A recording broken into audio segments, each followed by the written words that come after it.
Kali ini kita akan membahas tentang 5 wisata edukasi di Bukit Tinggi cocok untuk study tour, rekreasi, dan belajar bersama yang wajib dikunjungi di Sumbar. Yuk ditonton videonya sampai selesai dan sebelum itu jangan lupa untuk subscribe, like, komen, dan aktifkan notifikasi agar Dun Sanak tidak ketinggalan dengan video-video terbaru kami. Bukit Tinggi, kota wisata populer di Sumatera Barat, bukan hanya dikenal dengan ikon jam gadang atau keindahan Ngarai Sianok. Kota sejuk ini juga menyimpan banyak destinasi wisata edukasi yang menggabungkan unsur sejarah, budaya, dan alam. Bagi wisatawan, terutama keluarga dan pelajar, tempat-tempat ini memberi pengalaman belajar sambil berwisata. 1. Taman Marga Satwa dan Budaya Kinantan. Kebun binatang ini berdiri sejak masa kolonial Belanda dan tercatat sebagai salah satu kebun binatang tertua di Indonesia. Lokasinya berada di Bukit Cubadak Bungkuak, Bukit Tinggi. Koleksinya cukup beragam, mulai dari satwa lokal hingga spesies luar negeri. Selain itu, di dalam kawasan ini terdapat Museum Rumah Adat Baan Juang. Museum tersebut menampilkan kebudayaan Minangkabau lengkap dengan pakaian adat, senjata tradisional, hingga benda pusaka. Kombinasi antara satwa dan budaya membuat TMSBK menjadi destinasi edukatif sekaligus rekreatif bagi keluarga. Taman Marga Satwa dan Budaya Kinantan atau lebih dikenal dengan nama Kebun Binatang Bukit Tinggi terletak di atas Bukit Cubadak Bungkuak, Bukit Tinggi, Sumatera Barat, Indonesia. Kebun binatang ini merupakan salah satu kebun binatang tertua yang ada di Indonesia dan satu-satunya di Sumatera Barat, dengan koleksi hewan terlengkap di Pulau Sumatera. Dalam kompleks kebun binatang, terdapat Museum Rumah Adat Baan Juang dan Museum Zoologi.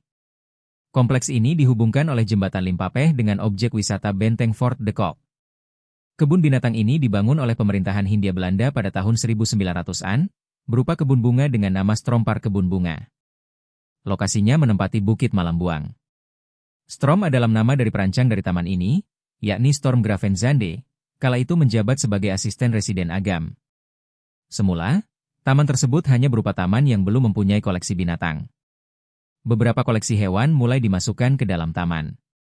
Pada 3 Juli 1929, Strompark dijadikan kebun binatang dengan nama Fort de Kockse Dieren Park atau Kebun Binatang Bukit Tinggi oleh Dr. J. Hope. Pada tahun 1935, sebuah replika rumah gadang dibangun di area kebun binatang, yang mempunyai 9 ruang dengan anjungannya di bagian kanan dan kiri. Replika ini kini dikenal sebagai Museum Rumah Adat Baan Juang. Setelah kemerdekaan Indonesia, terjadi perubahan nama dari Fort de Kockse Dieren Park menjadi Taman Putih Bungsu. Pada tahun 1995 melalui Peraturan Daerah Nomor 2 Tahun 1995, terjadi perubahan nama dari Taman Putih Bungsu menjadi Taman Marga Satwa dan Budaya Kinantan. Liburan ke Bukit Tinggi rasanya kurang lengkap kalau belum mampir ke Taman Marga Satwa Budaya Kinantan. Tempat ini tuh bukan cuma kebun binatang biasa, tapi juga perpaduan antara wisata alam, edukasi, dan budaya. Cocok banget buat liburan keluarga, terutama yang bawa anak-anak. 2. Museum Rumah Kelahiran Bung Hatta.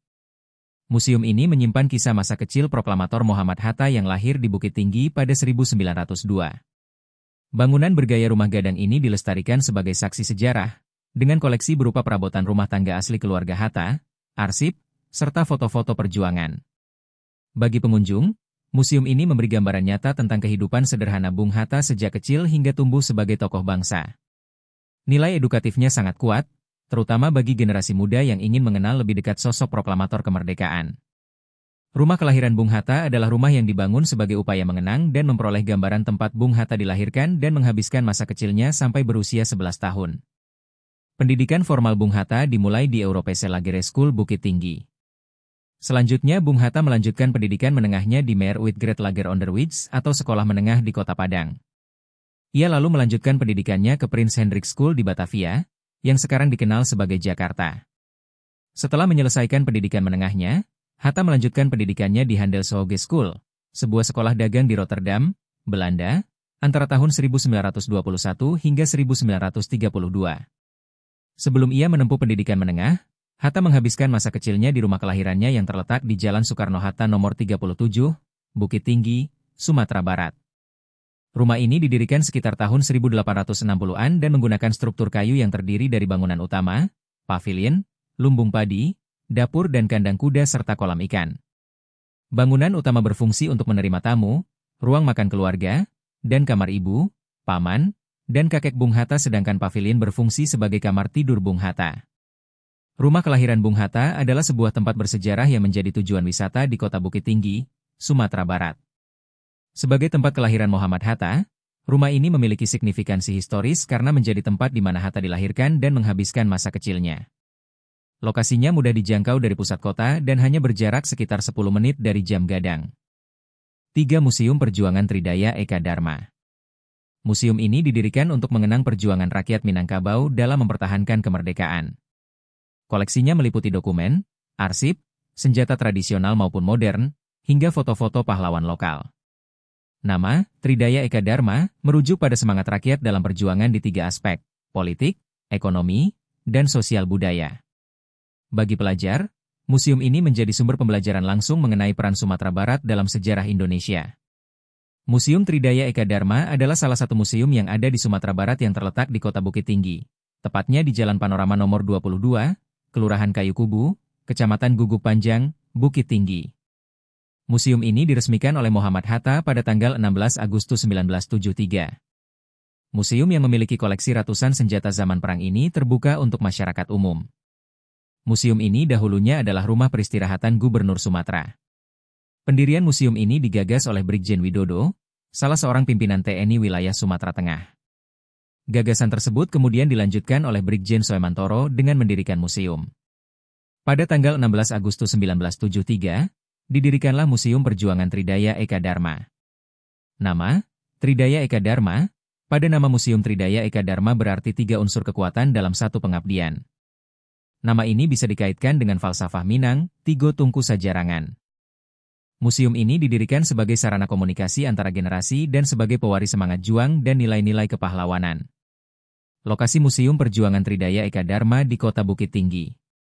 Pemilihan Kota Bukit Tinggi karena pernah menjadi ibu kota Provinsi Sumatera dan ibu kota negara Republik Indonesia pada masa pemerintahan darurat Republik Indonesia.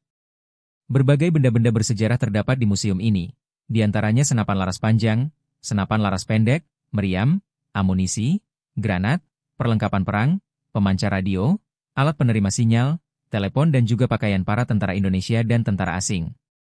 Bukan hanya itu, dokumentasi saat berperang ada pula seperti foto kepemimpinan para jenderal, lokasi penyekapan para pahlawan revolusi, serta foto para presiden Indonesia dari tahun 1945 hingga 2004.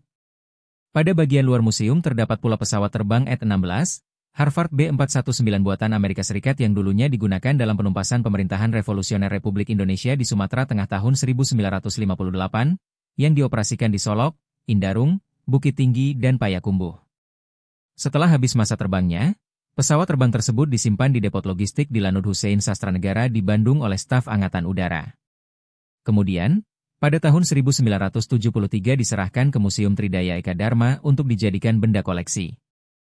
4. Museum Rumah Adat Baan Juang. Museum ini dibangun oleh pemerintah kolonial Belanda pada 1935 sebagai rumah adat Minangkabau khas. Saat ini, museum tersebut berfungsi untuk melestarikan kebudayaan lokal dengan menampilkan pakaian adat, peralatan rumah tangga tradisional, hingga naskah kuno. Lokasinya berada di dalam area TMSBK, sehingga pengunjung bisa sekaligus menikmati satwa sambil belajar budaya. Rumah adat ini juga sering menjadi tempat penelitian antropologi dan budaya Minangkabau. Museum Rumah Adat Baan Juang adalah museum umum yang didirikan oleh seorang berkebangsaan Belanda bernama Modelar Controleur pada tanggal 1 Juli 1935. Bangunan museum berbentuk rumah gadang dan di halamannya terdapat rangkiang, lumbung padi khas Minangkabau. Sebagian besar bangunan masih terbuat dari bahan bangunan tradisional. Luas museum ini adalah 2.798 m². Museum ini terdapat dalam Kompleks Taman Marga Satwa dan Budaya Kinantan di Jalan Cindurmato, Kota Bukit Tinggi dan dikelola oleh Dinas Pendidikan dan Kebudayaan Kota Bukit Tinggi. Koleksi museum berupa peninggalan sejarah dan kebudayaan Minangkabau. Pada awalnya, Museum Rumah Adat Baan Juang bernama Museum Baan Juang. Setelah itu, museum ini berganti nama menjadi Museum Bundo Kanduang. Pada tahun 2005, nama museum ini kembali diubah berdasarkan Peraturan Daerah Kota Bukit Tinggi Nomor 5 Tahun 2005. Nama museum dikembalikan ke nama semula dan diberi penambahan identitas, sehingga namanya menjadi Museum Rumah Adat Baan Juang. Keunikan dari Museum Rumah Adat Baan Juang adalah adanya bangunan berupa rumah tradisional yang memiliki anjung di bagian sayap kiri dan sayap kanan rumah. Para pengunjung dapat berbusana pengantin di pelaminan dengan pakaian pengantin Minang yang telah disediakan oleh pengelola museum. Selain itu, Museum ini juga masih mempertahankan penggunaan bahan bangunan tradisional pada rumah adatnya, seperti atap yang terbuat dari ijuk, dinding yang terbuat dari bahan kayu atau bambu, serta lantai yang terbuat dari kayu. Sebagian besar koleksi Museum Rumah Adat Baanjuang berupa peninggalan kebudayaan suku Minangkabau, mata uang kuno, dan hewan yang diawetkan. 5. Lobang Jepang. Terowongan sepanjang 1.400 meter ini dibangun oleh tentara Jepang pada 1942-1945 sebagai markas militer bawah tanah. Di dalamnya terdapat ruang penyimpanan senjata, ruang rapat, dapur, hingga sel penjara. Lokasinya berada di kawasan panorama Bukit Tinggi, dekat Ngarai Sianok. Meskipun awalnya memiliki sejarah kelam, Lobang Jepang kini menjadi destinasi edukasi sejarah yang populer. Menelusuri lorong gelap ini memberikan pengalaman nyata tentang penderitaan rakyat Indonesia di masa pendudukan Jepang sekaligus pentingnya perjuangan kemerdekaan. Dengan ragam wisata edukasi tersebut, Bukit Tinggi membuktikan diri sebagai kota wisata yang tidak hanya menyuguhkan panorama indah. Kota ini juga menghadirkan pelajaran berharga tentang sejarah, budaya, dan kehidupan bangsa. Liburan di kota ini bisa menjadi sarana belajar yang menyenangkan sekaligus memperkaya wawasan. Lubang Jepang Bukit Tinggi adalah salah satu dari sekian banyaknya objek wisata sejarah yang ada di kota Bukit Tinggi, Sumatera Barat, Indonesia. Lubang Jepang merupakan sebuah terowongan, bunker, perlindungan yang dibangun tentara pendudukan Jepang sekitar tahun 1942 untuk kepentingan pertahanan. Selain lokasinya yang strategis di kota yang dahulunya merupakan pusat pemerintahan Sumatera Tengah, tanah yang menjadi dinding terowongan ini merupakan jenis tanah yang jika bercampur air akan semakin kokoh. Bahkan gempa yang mengguncang Sumatera Barat tahun 2009 lalu tidak banyak merusak struktur terowongan-terowongan. Diperkirakan puluhan sampai ratusan ribu tenaga kerja paksa atau Romusha dikerahkan dari Pulau Jawa, Sulawesi dan Kalimantan untuk menggali terowongan ini. Pemilihan tenaga kerja dari luar daerah ini merupakan strategi kolonial Jepang untuk menjaga kerahasiaan megaproyek ini. Tenaga kerja dari Bukit Tinggi sendiri dikerahkan diantaranya untuk mengerjakan terowongan pertahanan di Bandung dan Pulau Biak. Sekian mungkin sedikit cerita tentang 5 nagari di Sumatera Barat yang terpopuler, nomor 2 jadi pusat kerajinan perak yang go internasional. Semoga bisa menambah pengalaman dan ilmu teman-teman. Sampai bertemu lagi di video-video kami selanjutnya.